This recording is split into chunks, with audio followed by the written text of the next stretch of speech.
नमस्कार साथियों, अरमान सर के ऑफिशियल यूट्यूब चैनल पे आप सभी के स्वागत है। आज आपके सामने बिहार एसटीईटी के शिक्षण कला की सैंपल पेपर का दूसरी क्लास होने वाली है। आप सभी को पता है कि अरमान सर के ऑफिशियल यूट्यूब चैनल पे बिल्कुल free of cost mock test कराए जा रहे हैं। जो मेरे दोस्त, जो मेरे साथी साथी एसटीईटी पेपर के लिए या पेपर वन या पेपर टू के लिए दे रहे हैं, उन सभी के लिए अति आवश्यक है, इम्पोर्टेंट है। तो आप सभी से रिक्वेस्ट है कि चैनल पर नए हैं तो चैनल को सब्सक्राइब करें और वीडियो को शेयर करना ना भूलें। मेरे दोस्तों, जैसे आप सभी को पता है कि सीडीपी यानी शिक्षण कला की टोटल 30 प्रश्न आते हैं। 30 प्रश्न में से आप सभी को यह भी पता है कि 30 प्रश्न आराम से हो जाएंगे, बस प्रैक्टिस करेंगे। अब लास्ट अंतिम वार हम आपके शिक्षण कला पे कर रहे हैं और आपसे रिक्वेस्ट है कि चैनल पर नए हैं तो चैनल को सब्सक्राइब करें, वीडियो को शेयर करना ना भूलें। सबसे पहला क्वेश्चन देखेंगे, बड़ी मजेदार है, जबरदस्त है, मस्त है और आप इसको पता है क्योंकि ये क्वेश्चन मैंने आपको इससे पहले जब मैं कराया था तो उसमें भी क्वेश्चन आपको देखने को मिला था। क्वेश्चन कह रहे हैं मेरे दोस्तों, देखिए गौर से, क्वेश्चन कह रहा है हिंदी इंग्लिश दोनों में है। कह रहा है क्या, the single most important factor in the beginning of the teaching career is. शिक्षण कैरियर की शुरुआत में सबसे महत्वपूर्ण कारक है, क्या है भैया? सबसे पहले मेधावी शैक्षिक रिकॉर्ड, प्रशंसक कौशल, या किसी व्यक्ति और कक्षा के छात्रों से संबंधित होने की क्षमता, या आयोजना क्षमता। जो इसका सबसे बेस्ट ऑप्शन होगा, किसी भी व्यक्ति का और व्यक्तित्व और कक्षा और छात्रों से संबंधित होने वाली क्षमता। ऑप्शन नंबर सी हो जाएगा इसका राइट आंसर। अगला देखेंगे मेरे प्यारे, most the most expected in limited outcome of teaching is. Correct, शिक्षण का सर्वाधिक अपेक्षाकृत तत्कालीन परिणाम है छात्रों के व्यवहार में वांछनीय दिशा परिवर्तन, छात्रों के समग्र व्यक्तित्व में विकास, या छात्रों का चरित्र निर्माण, या उपयुक्त नौकरी के लिए। देखिए, नौकरी वाला के लिए मेन नहीं होता, ये जो होता है छात्रों का व्यवहार में वांछनीय दिशा में परिवर्तन। इसका ऑप्शन नंबर ए हो जाएगा मेरे प्यारे। कितना हो जाएगा मेरे दोस्तों? ऑप्शन नंबर ए हो जाएगा।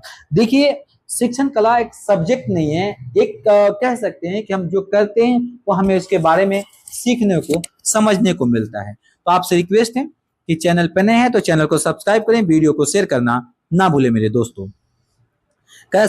शिक्षण सिद्धांत देते हैं, क्या देते हैं भैया?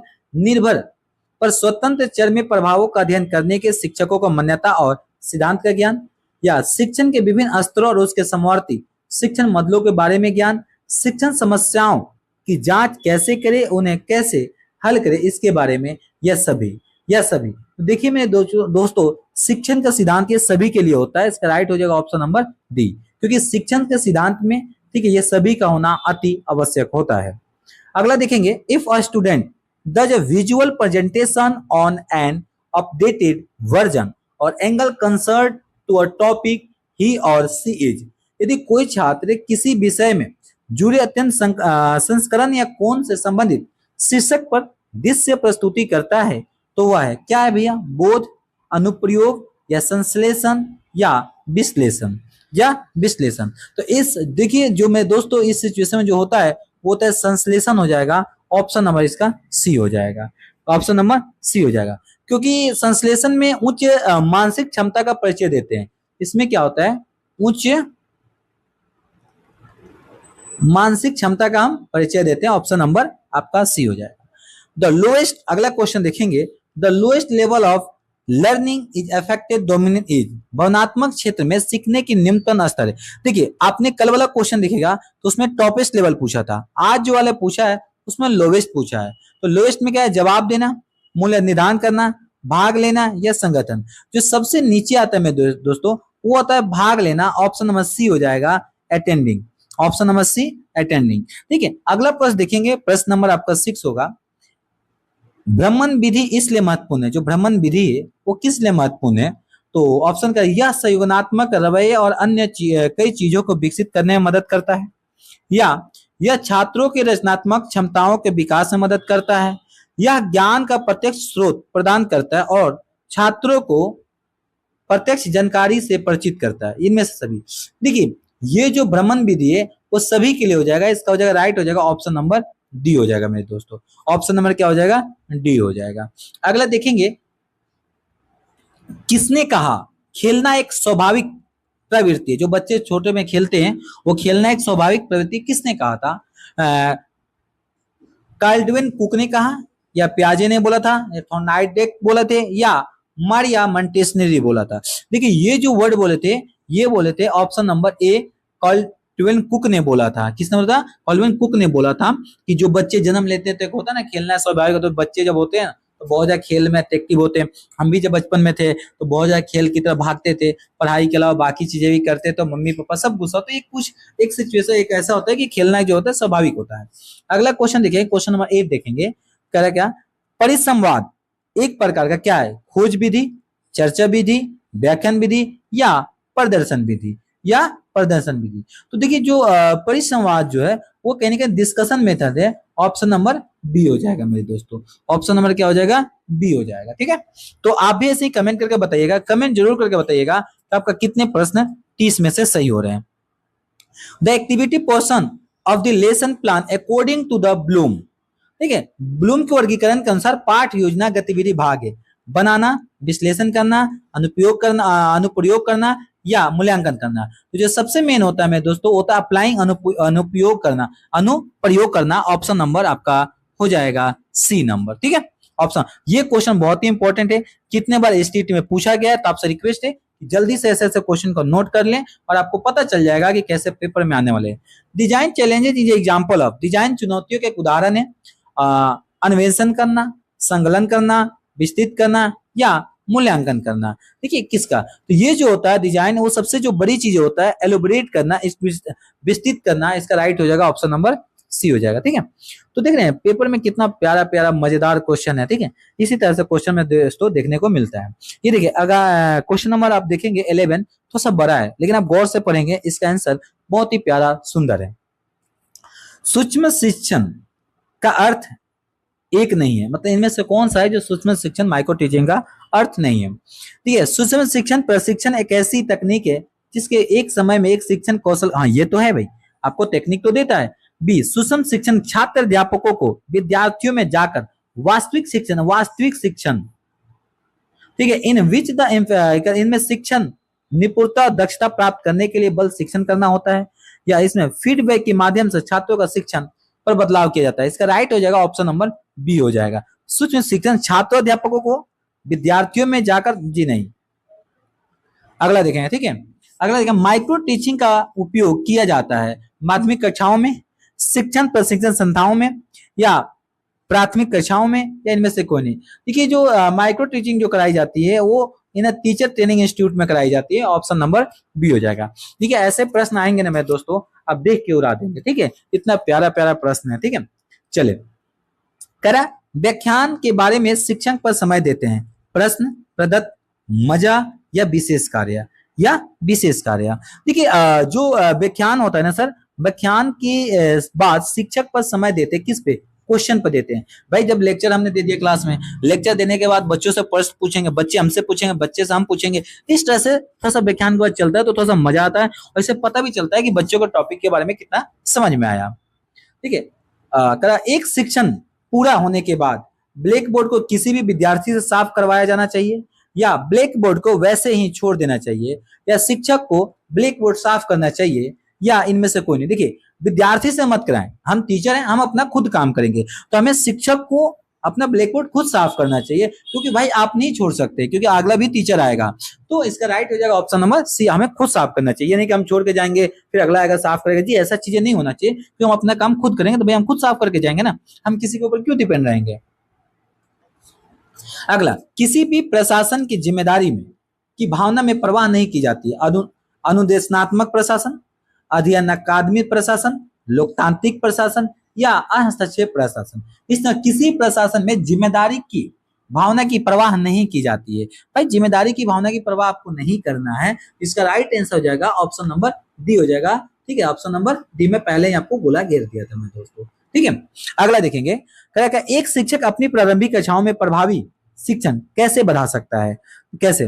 देखिए कह रहा है कि संदर्भ विद्यार्थियों को जीवन से जोड़कर, ड्रिल और अभ्यास के द्वारा, प्रतिस्पर्धा में प्रोत्साहित करके, या इनमें से कोई नहीं। तो देखिए जब भी होगा सदा विद्यार्थियों को जीवन से जोड़कर हम अपने विद्यार्थियों को जीवन से जोड़ेंगे और उनकी अपनी जीवनी के बारे में बताएंगे, फिर वो बताएं मतलब उनको कैसा लगेगा ना कि अपनापन है। जब हम बच्चों के साथ अपनापन की भावनाएं पेश करेंगे ना तो बच्चे में हर चीज खुल के बताएंगे, ठीक है, और सब पढ़ाने में मजा आएगा, बच्चों को पढ़ने में भी मजा आएगा।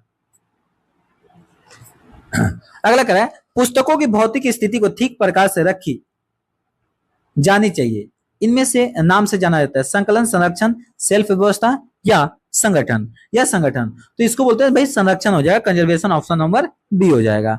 अगला देखेंगे क्या इंटरनेट आधारित शिक्षण भारत के लिए उपयुक्त है, हाँ या नहीं।